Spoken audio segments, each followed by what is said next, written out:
আসন্ন ডব্লিউবি পরীক্ষার জন্য সাজেস্টিভ যে জিকে ক্লাস চলছিল তার আরও একটা পর্ব চেষ্টা করছি আরও দুটো ক্লাস তোমাদের দেওয়ার। অবশ্যই তোমরা পাশে থাকলে দুটো ক্লাস পাবে পরীক্ষার আগে। তো আজকের ক্লাসটা শুরু হচ্ছে 84 নম্বর প্রশ্ন থেকে। যারা নতুন অবশ্যই চ্যানেলটাকে সাবস্ক্রাইব করে রেখো। আপকামিং যে কোনো পরীক্ষার জন্যই কিন্তু এই প্রশ্নগুলি সমানভাবে গুরুত্বপূর্ণ। চলো ক্লাসটা শুরু করা যাক। প্রথম প্রশ্নটা কী আছে দেখো। আজকের ক্লাসের প্রথম প্রশ্ন হচ্ছে অশোক কোন বংশের রাজা ছিলেন? উত্তর হয়ে যাবে মৌর্য বংশের। তিনি কিন্তু মৌর্য বংশের রাজা ছিলেন। তারপরের প্রশ্ন কী আছে দেখো, ভারতবর্ষের জরুরি অবস্থাটি নেওয়া হয়েছে কোন দেশ থেকে? বা জার্মানির থেকে। জার্মানির থেকে এই রুলটা নেওয়া হয়েছে, ঠিক আছে। নেক্সট হচ্ছে তামিলনাড়ু এবং শ্রীলঙ্কার অধিবাসীরা কোন ভাষায় কথা বলে? উত্তর হয়ে যাবে তামিল। গুরুশিখর একটা কি? গুরুশিখর হচ্ছে আরাবল্লী পর্বতের সর্বোচ্চ শৃঙ্গ। এই কোশ্চেনগুলো কিন্তু বিভিন্ন পরীক্ষায় আসা কোশ্চেন থেকে নেওয়া হয়েছে। তোমরা খুব শীঘ্রই কিন্তু 10,000 জিকের পিডিএফ পেয়ে যাবে। খুব সামান্য মূল্যে তোমরা এই পিডিএফটা পাবে। অবশ্যই তোমরা যোগাযোগ করে রাখো এই নম্বরে 8617495240-তে। তো এবার চলো পরের কোশ্চেন দেখে নাও। কঠিন আয়োডিনের রং কি? এটা হয়ে যাবে বেগুনি।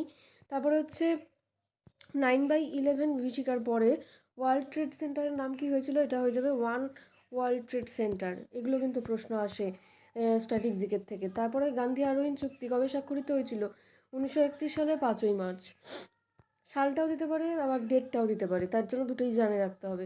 একতা দিবস, জাতীয় একতা দিবস বা ইউনিটি ডে আর কি, সেটা হচ্ছে 31শে অক্টোবর। তারপরে দেখো ভারতের যে জাতীয় পতাকার নকশা করেছিল পিঙ্গালি ভেঙ্কাইয়া, এটা কিন্তু তিনি নকশা করেছিল। এটা কিন্তু পরীক্ষায় এসেছিল, ঠিক আছে, পিএসসির পরীক্ষায় আসা প্রশ্ন। উইংস অফ ফায়ার গ্রন্থটি কে লিখেছিল? এপিজে আব্দুল কালাম। তারপর হচ্ছে ভারত ছাড়ো আন্দোলন শুরু হয়েছিল 1942 সালে। 2019 সালের বিশ্বকাপ অনুষ্ঠিত হয়েছিল কোন সালে? মানে কাদের মধ্যে? এটা কিন্তু পরীক্ষায় আসাই একটা কোশ্চেন। হয়ে যাবে ইংল্যান্ড এবং ওয়েলসের মধ্যে। তারপরে দেখো পরের কোশ্চেন কি আছে। ইয়ং ইন্ডিয়া পত্রিকার সম্পাদক কে ছিলেন? মহাত্মা গান্ধী। তারপর হচ্ছে ইউনো এর সদর দপ্তর কোথায় অবস্থিত? নিউ ইয়র্কে। ইউনো মানে ইউএনওর ফুল ফর্মটা কী হবে সেটা তোমরা কমেন্ট সেকশনে জানাও। এটা তোমাদের হোমওয়ার্ক থাকছে। এই কোশ্চেনটাও পরীক্ষায় আসা কোশ্চেনই। তারপরে দেখো আছে সাধারণ চোখের দৃশ্যমানতা হচ্ছে 6 মিটার। তারপরে হচ্ছে দেখো ভারতবর্ষের সীমানা সব থেকে বেশি পরিমাণ যুক্ত রয়েছে বাংলাদেশের সাথে। আচ্ছা, তারপর কোন দেশের সাথে সীমান্ত নেই সেটাও তো প্রশ্ন আসে। তো এটার উত্তরটা কী হবে তোমরা কমেন্ট সেকশনে জানাও, এটা তোমাদের হোমওয়ার্ক থাকছে। নেক্সট কোশ্চেন দেখো কী আছে। পূর্ব এশিয়ার বন্দরগুলির আক্রমণের জন্য নৌবাহিনী ব্যবহার করেন হচ্ছে প্রথম রাজেন্দ্র চোল। তারপর হচ্ছে কামরূপ বংশের বংশ ছিল হচ্ছে, এটা আসামের একটা বংশ, কামরূপ বংশ। নেক্সট হচ্ছে কী আছে দেখো। ভারতবর্ষের রাষ্ট্রপতি শপথ বাক্য পাঠ করান হচ্ছে সুপ্রিম কোর্টের বিচারপতি। সুপ্রিম কোর্টের বিচারপতি রাষ্ট্রপতিকে কিন্তু শপথ বাক্য পাঠ করান, ঠিক আছে। নেক্সট হচ্ছে ভারতের বিসমার্ক সর্দার বল্লভভাই প্যাটেলকে বলা হয়। তাকে কি বলা হয়, কি নামে কে পরিচিত? এগুলো কিন্তু প্রশ্ন আসে। টাইটানিক জাহাজ প্রস্তুত করা হয়েছিল কাদের সময়? ব্রিটিশ যুক্তরাষ্ট্রের মানে তারা করেছিল। ওএনজিসির সদর দপ্তর কোথায় অবস্থিত? উত্তরাখণ্ডে। তারপরে হচ্ছে দেখো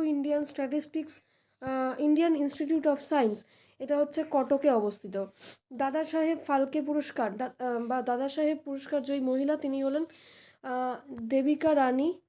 তিনি কিন্তু প্রথম মহিলা এই পুরস্কারটা জিতেছিলেন। ল্যান কথার অর্থ কি? Local area network. এটা কিন্তু তোমরা সকলে জানো। ওয়ান হচ্ছে world area network, wide area network. তারপরে হচ্ছে ম্যান আছে মেট্রোপলিটন এরিয়া নেটওয়ার্ক, ঠিক আছে। এগুলো কিন্তু এই ল্যান্ডম্যান ওয়ানের ফুল ফর্মগুলো তোমাদের মনে রাখতে হবে। তারপর কেওলাদেও ন্যাশনাল পার্ক হচ্ছে এই ভরতপুর ন্যাশনাল পার্কে আরেকটা নাম, মানে নতুন নামটা হচ্ছে কেওলাদেও ন্যাশনাল পার্ক আর পুরোনোটা হচ্ছে Bharatpur national park. Next question দেখো, শেষ মুঘল সম্রাট কে ছিলেন? বাহাদুর শাহ জাফর। তো এটা হয়ে যাবে আজকের সেশনের লাস্ট কোশ্চেন।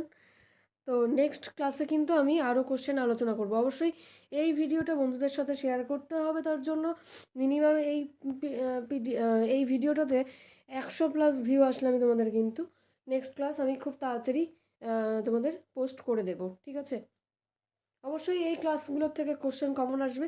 এমসিকিউর ক্লাস দেওয়া হয়েছে, সেই ক্লাসগুলো তোমরা ফলো করতে পারো, সেখানেও কিন্তু কমনযোগ্য প্রশ্ন করানো হয়েছে। Thanks for watching and all the best for your upcoming exam.